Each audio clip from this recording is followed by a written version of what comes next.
In this segment, we are going to look at Luke chapter 2, verse 40 to 43. And I have my notes right here with me, so if you would open up your book, open up your Mobi, your computer, whatever you're looking at, and look at Luke chapter 2, beginning with verse 40. And I'm going to point out some contextual information from the time when Jesus was being born and the time of his childhood. So here in Luke chapter 2, verse 40, the child grew, waxed strong in the Spirit, filled with wisdom, and the grace of God was upon him. So which child is this? And this is the child Jesus, or Yeshua. Look at verse 41. Now his parents went to Jerusalem every year at the feast of Passover. So there are several things that we need to point out here in this verse. The first one is the parents. Of course, this would be Joseph, and Joseph is like the adoptive father of Jesus, and Joseph in his day and time would be known as Yosef, and Mary would probably be named Miriam, called by her name that way. And they went to Jerusalem. Now this is as prescribed by the Torah. You find this in Deuteronomy chapter 16, verse 2 and verse 6. So Deuteronomy 16, 2 and verse 6. Now every year, this is something that is held annually, because when you go back to the books of Moses, this feast of Passover is one of 3 feasts given every year. So it's required by Torah every year. Look at Exodus chapter 13 and verse 10. Exodus 13 verse 10.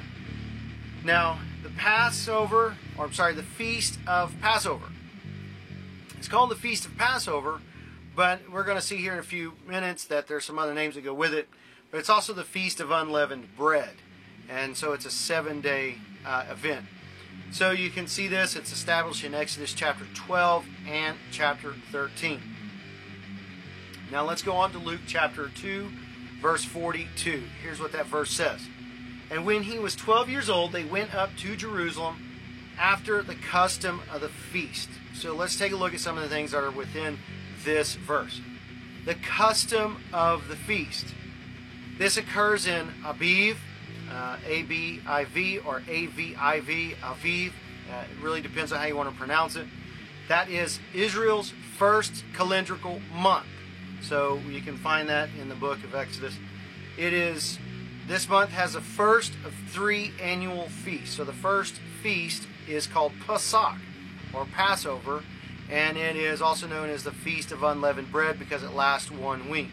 The second feast is known as Shavuot, which is called Pentecost, which is what happens in Acts chapter 2 when Peter does his preaching there. It's 50 days after the Passover.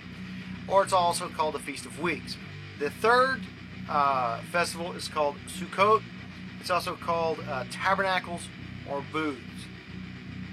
So those are the 3 annual feasts.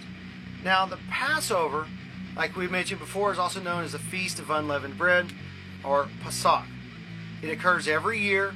It occurs somewhere between March and April, because you have to go find barley leaves and the barley, and you're looking for the new moon. And when this occurs, then according to the new moon, which is the sliver, then you count out so many days, and that is your first month, and then you find the Passover feast. So you have 7 days of unleavened bread. The Hebrew word there is matzah. You may be familiar with matzah bread. It's flat bread. It looks like a soda cracker, but it's not made the exact same way. It's made a little bit different. And it's a flat bread, and you pass it around, and some of you may have experienced this with communion. But back there with Jesus, there would be the lamb that would be chosen, and that lamb would be sacrificed. Now that is done in deliverance from Egypt. So there's a whole bunch more that goes with this, but I just wanted to give you some passages that have this for you. So I'm going to enumerate these passages. We're not going to look at them, but they are worthy of their information. Exodus chapter 12, 1 through 29. Exodus chapter 12, 43 through 50. Exodus 13, 3 through 10. Exodus 34, 18 through 21. Leviticus 23, 5 to 8. Numbers 9, 1 to 14. Numbers 28, 16 to 25. Deuteronomy 16, 1 to 8. Now let's go back over here to Luke chapter 2, verse 43. Let's take a look at what we have here. And when they had fulfilled the days, As they returned, the child Jesus tarried behind in Jerusalem, and Joseph and his mother did not know about it. So they had fulfilled the days. That would be the 7 days of the feast. Now, they may have been in there a little bit longer, but at least those 7 days. So they observed the feast of Pesach, or Passover. Now, the interesting thing is Passover is held during the Feast of Unleavened Bread, which is that week of 7 days of matzah. So Passover refers to the actual Passover lamb in that meal, and specifically referring to the lamb that was eaten.